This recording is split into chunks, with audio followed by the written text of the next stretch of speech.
Mesdames, Messieurs, bienvenue sur la vidéo des vœux de la municipalité. Pour la seconde année consécutive, pour raisons sanitaires, nous effectuons cet exercice à nouveau de façon numérique. En quelques minutes, nous allons revenir sur les principaux événements de l'année 2021, mais aussi sur les réalisations et projets qui ont guidé l'action municipale. En parallèle, vous aurez la possibilité de télécharger un document pour approfondir le bilan. Bon visionnage, à tout à l'heure. Bonjour à tous, bonjour à toutes. Au nom de toutes les associations prémécoises et de la Bibliothèque pour tous, nous venons vous présenter à tous les prémécois, à Monsieur le maire, son équipe, tous nos vœux de santé, de joie, de réussite dans vos projets. La Bibliothèque pour tous de Prémec est une bibliothèque associative qui fait partie du réseau national Bibliothèque pour tous. Nous sommes une équipe de 10 bénévoles et nous sommes situés dans la maison des associations, dans un agréable local comme vous pouvez le constater, prêté par la mairie. Nos permanences des mercredis après-midi et des samedis matins et après-midi nous permettent d'échanger avec nos lecteurs et de les conseiller, de les guider, essentiellement avec un grand choix de nouveautés en romans adultes et policiers, les livres jeunesse, les bandes dessinées, les mangas. Nous avons proposé le prix Lire et Lire en prêt gratuit pour les adultes et nous avons continué le prix Livre en tête avec le partenariat de l'école de Prémec et le vote des enfants. En 2022, nous espérons en présentiel reprendre notre heure du conte avec notre conteuse Myriam chaque mois pour les enfants de 3 à 6 ans qui sont très friands de cette activité. Et notre café littéraire avec nos lecteurs habituels et aussi la participation aux 24 heures des associations. Une nouvelle fois, nous vous adressons nos meilleurs souhaits pour cette année nouvelle et le plaisir de vous faire découvrir de belles lectures. Bonjour à tous, c'est devant la construction de ce petit bâtiment en centre-bourg que je vous retrouve pour vous parler de notre politique d'urbanisme. Nous avions toujours dit que nous voulons construire, mais de manière modérée afin de préserver l'esprit village de Prémec. Pourquoi construire? Eh bien, tout d'abord pour répondre à une demande de nombreux habitants actuels ou d'anciens, des enfants qui ont vécu à Prémec qui souhaitent revenir au village. Aujourd'hui, des personnes se retrouvent, les enfants partent des foyers, des personnes âgées se retrouvent seules et occupent des logements trop grands et veulent absolument rester dans le village de Prémec qu'ils affectionnent particulièrement. Et donc, pour pouvoir permettre ce renouvellement, il y a une nécessité absolue de construire. Ça faisait plus de 10 ans que Prémec n'avait pas vu de projet de construction avec le dernier en date qui est le domaine du Haut-Vallon en bas de la rue du Couvent. En 2021, 3 projets ont vu le jour. Il y a d'abord eu 3 maisons sociales qui ont été livrées mi-année rue du Couvent. Il y a ensuite ce projet initial qui est en cours de construction et qui sera livré à la fin du premier trimestre 2022 avec 14 logements, donc ce qui va nous permettre d'accueillir 14 nouveaux foyers à Prémec. Et enfin, il y a un projet d'aménagement en haut de la rue Gabriel Péry avec la viabilisation de 10 terrains à bâtir qui seront libres de constructeurs. Et donc, ce renouvellement de population va nous permettre de garantir, de maintenir les services et aussi de maintenir l'école qui est un point très important au cœur d'un village. À toutes et tous, je vous souhaite une très très bonne année 2022. Prenez soin de vous, prenez soin de vos proches et à très bientôt, je l'espère. L'année qui vient de s'écouler a été une nouvelle fois marquée par la pandémie. Mais l'arrivée de ces nouveaux variants n'a en aucun cas entravé notre engagement et notre investissement auprès des jeunes prémécois. À l'école, des parois ont été posées pour sécuriser l'accès aux préaux. Des bancs, et non loin de là des jeux, déjà très appréciés des enfants, ont été installés. Un tableau interactif a été installé et a remplacé celui qui était devenu obsolète en classe de CP. Pour nos tout-petits, et pour qu'ils reviennent en pleine forme à la maison pour la plus grande joie de leurs parents, nous avons remplacé l'ensemble de la literie du dortoir. Le protocole sanitaire, ou devrais-je dire les multiples protocoles sanitaires, véritable casse-tête pour l'équipe enseignante et l'équipe municipale, n'ont plus de secret pour nous.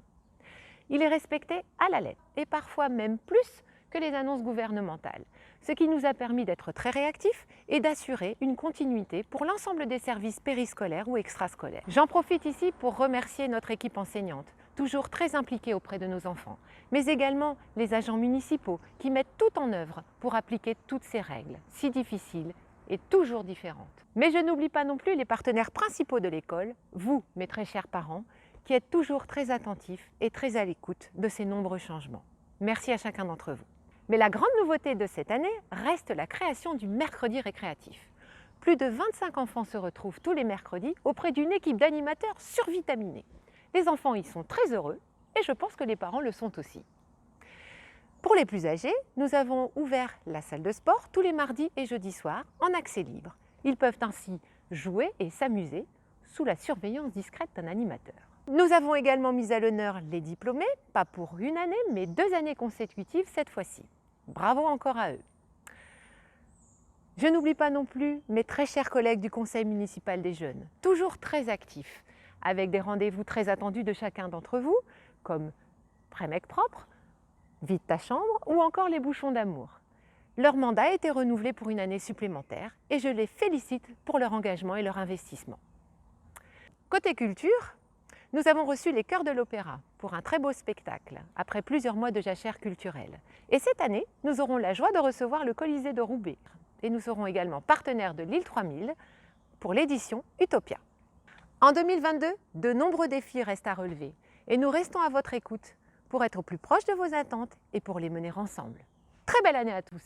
Bonjour à tous, c'est depuis le parc paysager que je m'exprime aujourd'hui. Le parc paysager est composé de trois parties. Une partie sur la maison des associations, une partie sur le parvis de l'école où on a végétalisé un peu ce parvis, et une autre partie où on se trouve, c'est la partie rue du Couvent qui comporte de nombreux jeux, une pépinière et surtout un jardin partagé où vous pourrez éventuellement cet été y cueillir le romarin, la rhubarbe, le thym. La commune a signé 2 conventions en 2021. Une convention avec le lycée horticole et une convention avec la Ligue protectrice des oiseaux. Concernant le lycée horticole, une étude de terrain a été effectuée en 2021 et un diagnostic va s'en suivre pour prévoir divers aménagements au niveau de notre commune. La convention avec la LPO a vu l'animation des nichoirs en 2021 et verra l'installation d'un refuge LPO sur la base de loisirs. Parmi les autres actions de notre commune, nous avons surtout le plan vélo MEL, le Vélo Plus, qui est un schéma métropolitain d'aménagement cyclable. Et Prémec verra, et vous en êtes demandeur, l'installation d'aménagements cyclables sur la rue de Gaulle et sur la rue de la Bleue. Autre dossier, le parc Arquenord. Le parc Arquenord est un projet métropolitain qui regroupe 18 communes. C'est un projet d'aménagement de territoire et surtout de cheminement doux. Pour valoriser notre territoire, la base de loisirs fait partie de ce projet et on verra en 2022 la phase diagnostic. Vous savez que l'environnement est au cœur de notre action. Donc par environnement, on entend la végétalisation, le fleurissement, la plantation d'arbres, très importante, si importante aussi pour la planète. En 2022, la commune sera présentée au concours du jury régional des villes et villages fleuris pour sa présentation, pour l'obtention de la première fleur. Et je sais compter sur votre engagement et votre implication pour fleurir vos façades. Je compte aussi sur l'implication des services municipaux. Et donc je tenais à remercier les membres de ma commission environnement qui œuvrent et surtout pour leur engagement sur ces différents projets. Très belle année à tous, portez-vous bien. Prémécois, Prémécoises, bonjour. Je vous souhaite une très bonne année pour l'année 2022. Je m'appelle Xavier Dubois, je suis chargé des travaux à la mairie, notamment pour les travaux de voirie, les travaux d'éclairage et d'autres choses aussi. Les fossés aussi que j'avais oublié. Donc cette année, nous avons réalisé la rénovation des toitures de garage. Nous avons aussi réalisé la rénovation des chaussées avec l'aide de l'AMEL concernant la rue de la Bleue, la rue du Retour, la rue du Couvent et la rue des Écoles. Ça, c'est pour la partie voirie et quelques dépannages aussi ponctuels. Pour la partie éclairage public, nous avons fait appel à un bureau d'études pour rénover la totalité de l'éclairage Prémec avec différentes options. Et là, nous sommes en train de finaliser le dossier. Donc maintenant, pour la partie assainissement aussi, j'interviens. Vous pouvez toujours m'appeler pour avoir des renseignements techniques et donc pour différents sujets. Bon, maintenant, voilà, donc je vous présente encore une fois mes meilleurs vœux pour l'année 2022. Et à bientôt, et en espérant que cette année sera bonne pour tout le monde. Eh bien, que s'est-il passé en 2021 sur le front de l'emploi? On a signé une convention de partenariat renforcée avec le PLI et la mission locale d'Armentières. Alors vous me direz, qu'est-ce que ça a apporté à la commune? La première des choses, c'est qu'on a proposé aux habitants toute l'année une permanence qu'on a baptisée InfoJob. Et donc cette permanence a permis d'accueillir les chercheurs d'emploi, de formation, mais aussi d'alternance ou de stage, et de les orienter vers les organismes institutionnels avec lesquels on travaille. Donc cette permanence avait lieu 2 fois par mois toute l'année. La deuxième chose concrète qu'on a faite grâce à cette convention, c'est qu'on a embauché, grâce à la mission locale, un service civique, donc Nathan, qui est arrivé et qui est là avec nous pour 9 mois, dont la mission est de développer du lien intergénérationnel avec nos habitants. Et la troisième chose concrète, qui est une grande première, c'est qu'on a créé un forum de l'emploi, donc le premier forum de l'emploi dans le village, qu'on a appelé Prémec fait son job.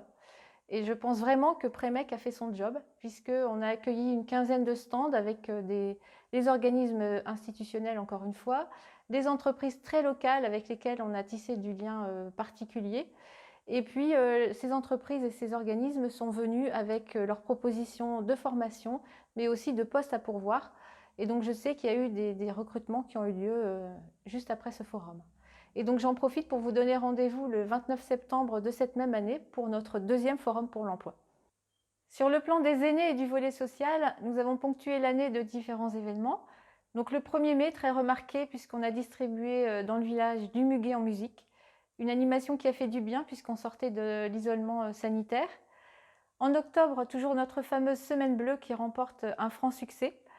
Nous sommes allés notamment visiter une brasserie dans les Flandres. Les colis de Noël, donc cette année nous en avons distribué 195. Donc dans les colis, on avait toujours nos fameux produits locaux, agrémentés d'objets confectionnés par l'école et la garderie. Donc ça, c'est vraiment un geste qui est très apprécié de nos aînés. Cette année, nous avons fait une collecte à domicile pour la banque alimentaire, ce qui nous a permis de collecter près de 900 kg de denrées alimentaires qui serviront aux plus démunis. Et bien sûr, toujours notre accompagnement téléphonique hebdomadaire auprès de nos aînés, et certaines visites de convivialité pour les aînés les plus isolés, effectuées par des élus, des membres du CCS et des bénévoles du village. Je vous souhaite à tous une excellente santé pour cette nouvelle année et une merveilleuse année 2022. Bonjour à toutes et à tous, je vous souhaite une excellente année 2022. 2021 était une année un petit peu difficile pour nos associations. Elles ont dû constamment s'adapter à des protocoles sanitaires, mais elles ont toujours su respecter ces indications, ces recommandations, et je les remercie grandement pour l'adaptation qu'elles ont eue au long de cette année. Malheureusement, nous avons dû annuler beaucoup de manifestations. Nous avons quand même tenté d'en garder quelques-unes. Ainsi, nous avons fait les paniers de Pâques pour les enfants. Nous avons pu faire quelques commémorations le 8 mai, le 11 novembre. Je remercie les habitants qui ont participé au concours des maisons décorées, la boutique Parti Pris, l'atelier coiffure, la pharmacie de Prémec, le restaurant des terrasses, le centre Oxyform, qui nous soutiennent dans ces animations, et les récipiendaires seront très heureux de leurs cadeaux. J'espère qu'en 2022, nous pourrons nous retrouver, passer du temps ensemble. Les associations vous attendent, elles ont besoin de vous. J'espère que les grandes manifestations auxquelles on a l'habitude pourront avoir lieu. J'espère vous revoir au détour d'une kermesse, d'une manifestation sportive, open de karaté, tournoi de foot, des manifestations culturelles, de la fête de la musique. Nous aurons l'occasion de nous rencontrer également autour de belles manifestations comme les belles sorties en partenariat avec la MEL et également une journée festive et culturelle autour du nouveau thème de l'île 3000, Utopia. 2022 devrait voir également une amélioration de nos équipements sportifs, notamment avec la réfection de la résine de la salle de sport. Je vous souhaite encore une fois une très belle année 2022 et j'espère vraiment vous retrouver autour de nos associations et de tout ce qui fait la vie du village. Chers habitants, vous venez de voir les réalisations de la ville en 2021, faites par les adjoints dans leurs délégations respectives. Un conseil municipal, c'est une équipe, et je profite de cette occasion pour saluer tous les élus municipaux qui, malgré le contexte difficile, ont fait preuve de dévouement et d'assiduité. Nos priorités n'ont pas varié depuis 2020. Il s'agit d'assurer votre sécurité au quotidien. La sécurité des personnes et des biens, bien sûr, mais aussi votre sécurité sanitaire. Protégez votre pouvoir d'achat en maintenant la fiscalité locale à un niveau inchangé pour la 8e année consécutive. Préservez l'environnement et le cadre de vie en renforçant notamment les moyens en matière de propreté urbaine. Nous vivons une époque troublée. Le Covid, ce virus qui bouscule nos sociétés à travers toute la planète, nous oblige en permanence à redoubler de vigilance dans toutes les missions que porte la ville. Contexte sanitaire difficile ou pas, le conseil municipal avance sur nombre de dossiers, mais nous avouons une certaine frustration. Sur plusieurs sujets, comme le logement, la modernisation des réseaux et de la voirie, nous préférerions être en contact avec vous en direct. Les rapports humains sont ainsi faits. Nous préférons et nous avons besoin d'être ensemble. En matière d'emploi, en matière de solidarité, sur le plan scolaire et périscolaire, sur la thématique de l'environnement, nous progressons. Et puis, que dire malgré la séquence difficile du dynamisme et de la créativité associative que nous accompagnons chaque jour. Beaucoup a été fait ces 12 derniers mois, et je vous invite d'ailleurs à prendre connaissance du document bilan qui a été conçu à cet effet. Enfin, une énergie considérable a été investie avec la métropole européenne de Lille pour finaliser 2 sujets extrêmement importants pour l'avenir de la commune. Notre futur plan local d'urbanisme avec ses priorités en matière de logement et de construction, mais aussi notre plan pluriannuel d'investissement pour améliorer les voiries, améliorer nos rues et nos circulations afin qu'elles soient plus sûres. Et puis en 2021, se sont tenues des élections départementales et régionales. Prémec a, comme à son habitude, été plus civique que la moyenne. Je voudrais remercier chaleureusement les électeurs qui se sont portés sur la liste sur laquelle j'étais positionné, me permettant ainsi d'avoir et de pouvoir bénéficier d'un nouveau mandat au conseil régional. En 2022, se tiendront également d'autres élections très importantes pour notre pays, les présidentielles et les législatives. Cette fois encore, la commune mettra tout en place pour permettre à ces 2 scrutins de se dérouler dans les conditions sanitaires de sécurité adéquates. En toutes circonstances, vous pouvez compter sur notre mobilisation quotidienne pour être à vos côtés, à notre échelle, du mieux que nous pouvons. Aux bénévoles qui ont tant œuvré pour les plus fragiles, aux associations pour leurs belles initiatives, aux enseignants de l'école Jean-Loup Chrétien, aux membres du CCAS, au personnel municipal dévoué, aux enfants du CMJ et à vous, chers habitants de la commune. Je voudrais vous souhaiter une bonne et belle année 2022. Qu'elle soit riche, faite d'énergie, de succès et de belles rencontres dans cette période inédite. Bonne année à tous. Merci de votre attention.